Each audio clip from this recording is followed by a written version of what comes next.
নমস্কার বন্ধুরা, আশা করি আপনারা সবাই ভালো আছেন। আবার একটি ভিডিও নিয়ে আপনাদের সঙ্গে উপস্থিত হলাম।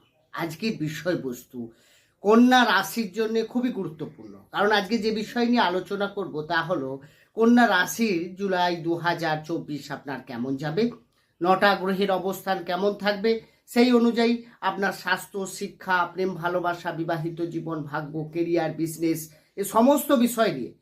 কারণ কন্যা রাশির ব্যক্তিরা বহু রয়েছে, তো প্রশ্ন এক একজনের এক এক রকম।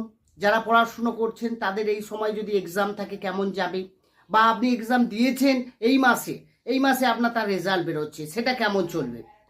এছাড়া আপনার যদি কোনো বড় ধরনের কোনো ডিসিশন নিতে চান, কোনো অনেক দিন ধরে কোনো প্ল্যানিং করছেন, এই মাসে সেটা ঠিক হবে কিনা, কোনো ফ্ল্যাট বাড়ি কিনতে চাইছেন, সেক্ষেত্রে এই মাসটা আপনার কেমন যাবে, ভাগ্য আপনার কতটা সাপোর্ট দেবে এই মাসে। আর বিবাহিত জীবনের ক্ষেত্রে ঠিক একইভাবে, কারণ অনেক দিন ধরে বিয়ের যোগাযোগ হচ্ছে, ঠিক ফাইনাল হতে গিয়ে আটকে যাচ্ছে, কোথাও কোথাও বাধার সৃষ্টি হচ্ছে, তো এই মাস তাদের জন্য কেমন যাবে। বিভিন্ন রকমের প্রশ্ন কন্যা রাশি ব্যক্তিদের থেকেই থাকে। তো এই সমস্ত প্রশ্নের উত্তর নিয়ে আজকের এই আলোচনা। তাই বন্ধুরা, যারা কন্যা রাশির জাতক জাতিকা রয়েছেন তারা মনোযোগ সহকারে কিন্তু ভিডিওটি প্রথম থেকে শেষ অবধি দেখুন। দেখবেন আপনার অনেক প্রশ্নের উত্তর এই ভিডিওর মাধ্যমে লুকিয়ে আছে, সেটা আপনি পেয়ে যাবেন। আর যদি ভিডিওটি দেখার পর ভালো লাগে, পারলে চ্যানেলটিকে সাবস্ক্রাইব করে আমাদের সঙ্গে থাকতে পারেন। সাবস্ক্রাইব করলে পাশে থাকা বেল আইকনটি অবশ্যই প্রেস করে রাখবেন, কারণ এই ধরনের ভিডিও নোটিফিকেশন তাহলে পরবর্তীকালে আপনি সহজে পেয়ে যাবেন।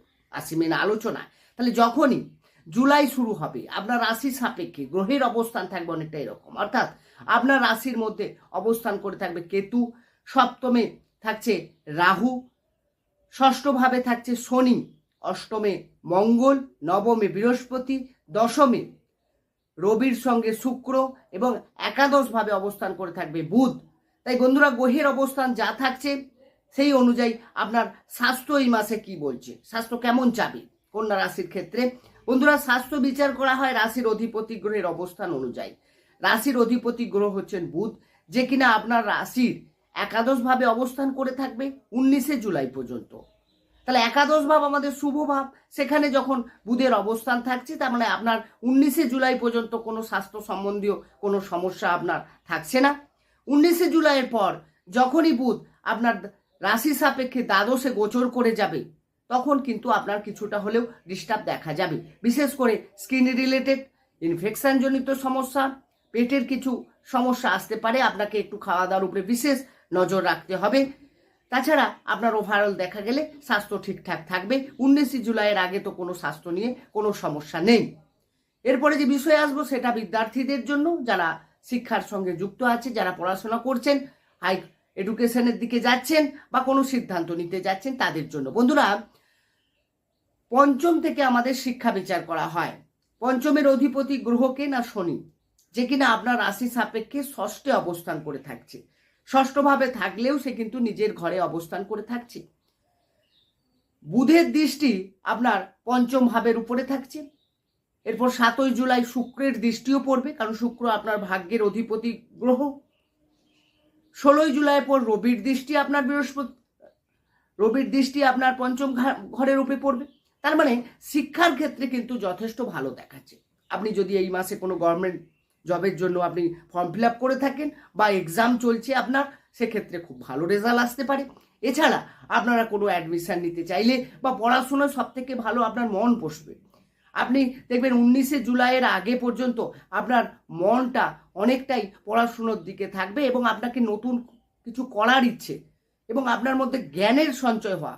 কারণ বৃহস্পতিরও দৃষ্টি কিন্তু নবম দৃষ্টি আপনার পঞ্চম ভাবের উপরে থাকছে। সেক্ষেত্রে আপনার মধ্যে বুদ্ধিমত্তার পরিচয় পাওয়া যাবে। আপনি বুদ্ধি দিয়ে যে কোনো প্রবলেম অনায়াসে সলভ করতে পারবেন।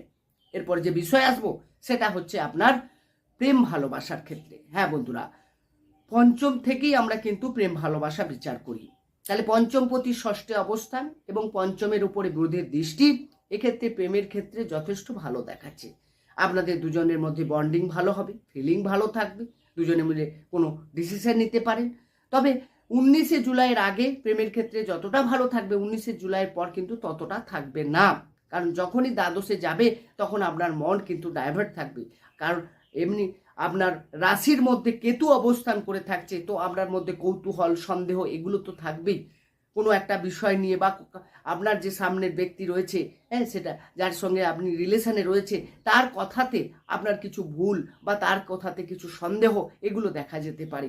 আপনাকে দুজনে মিলে কোনো সমস্যা এলে সেটাকে কিন্তু আলোচনা করে মিটিয়ে নিতে হবে, নাহলে কিন্তু সন্দেহ সম্পর্ক ভাঙনের একটা অন্যতম কারণ কিন্তু। এরপরে যে বিষয়ে আসবো সেটা হচ্ছে আপনার বিবাহিত জীবন। হ্যাঁ বন্ধুরা, কন্যা রাশির ক্ষেত্রে বিবাহিত জীবন এই মাস অর্থাৎ জুলাই মাস কেমন যাচ্ছে?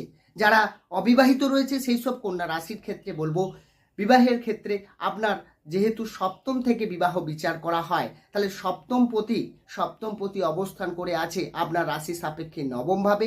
এটা যেমন খুবই শুভ, তেমনি সপ্তমের রাহু কিন্তু আপনার বিয়ের ক্ষেত্রে অনেকটাই প্লাস পয়েন্ট।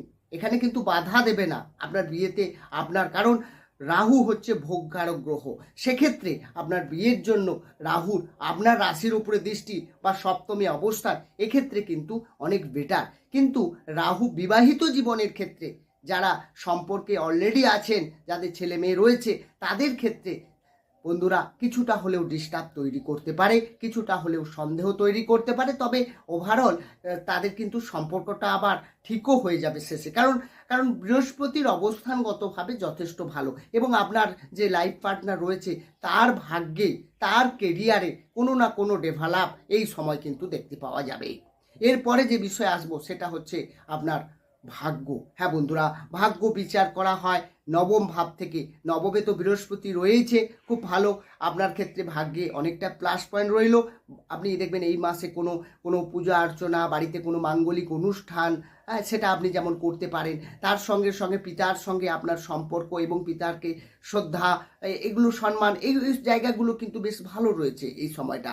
এবং নবমপতি শুক্র, সে কিনা আপনার রাশির প্রথমে দশমে থাকছে, হ্যাঁ 7ই জুলাই সে একাদশে গোচর করে যাচ্ছে।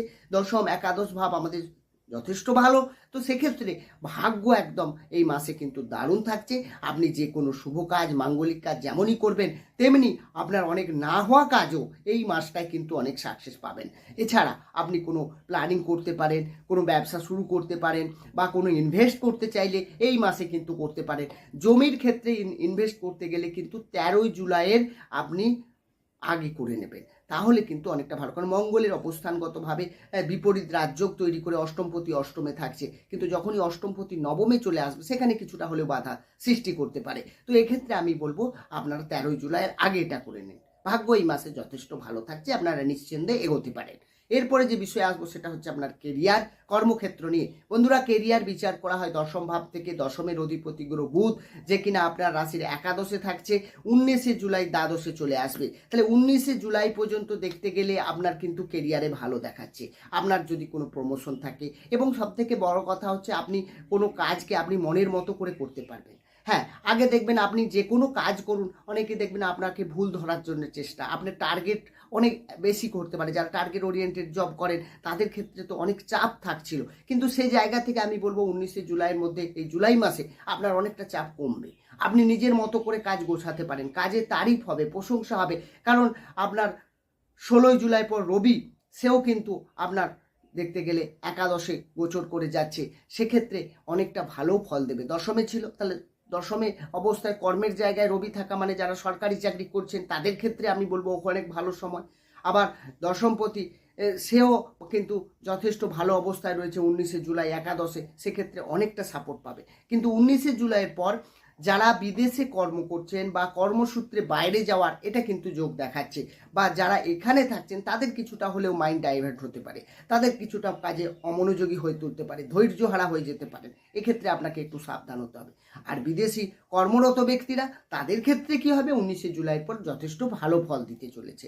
এবং আপনি দেখবেন কোনো কর্মসূত্রে বাইরে যাওয়া বা কাজকে চেঞ্জ করার একটা প্রবণতা, তবে চেঞ্জ করতে চাইলে একটু ভেবে চিন্তে করবেন। কারণ যখনই দ্বাদশে যাচ্ছে তার মানে আপনার মাইন্ডটাকে যেহেতু ভুলবশত আপনি অনেক সময় খারাপ জিনিসকেও ভালো মনে করতে পারেন। আপনার এখানে স্যালারি ভালো হচ্ছে না, অন্য জায়গায় চলে গেলেন, দেখলেন সেখানে স্যালারি বেশি, তো অন্য সমস্যা তৈরি হয়ে যেতে পারে। এটা একটু দেখে নিতে হবে আপনাকে। এরপরে আসবো যে বিষয় সেটা হচ্ছে আপনার বিজনেস, ব্যবসা বিচার করার সপ্তম ভাব থেকে। তাহলে সপ্তমপতিকে না, সপ্তমপতি বৃহস্পতি যেহেতু ভালো অবস্থায় রয়েছে নবমে, তাই ব্যবসা আপনার দারুণ চলবে। রাহু এসে কিছুটা হলেও ডিস্টার্ব তৈরি করতে পারে আপনার যে কোনো কাজে, ব্যবসার ক্ষেত্রে, কাস্টমারের ডিলিংয়ের ক্ষেত্রে কিছুটা সমস্যা আসতে পারে, মাইন্ড ডাইভার্ট হতে পারে, বা কিছুটা আপনার ভালো না লাগতে পারে, কনফিউশনও হতে পারে, ডাউট হতে পারে। তো সেগুলো কিন্তু ওভারঅল আপনার ঠিক আবার হবে, কারণ বৃহস্পতির অবস্থান খুবই ভালো রয়েছে। বন্ধুরা, এই আলোচনা কিন্তু রাশিভিত্তিক আলোচনা, জন্মকালীন গ্রহের অবস্থান তো আমার জানা নেই। যদি আপনি পার্টিকুলার আপনার বিষয়েই জানতে চান ডিটেলসে, তো অবশ্যই ডেসক্রিপশনে নম্বর রয়েছে, সেখানে গিয়ে আপনারা যোগাযোগ করতে পারেন। আমি চেষ্টা করবো আপনার প্রশ্নের উত্তর দিতে। বন্ধুরা, ভালো থাকুন, সুস্থ থাকুন, দেখা হবে অন্য একটি ভিডিও নিয়ে। নমস্কার।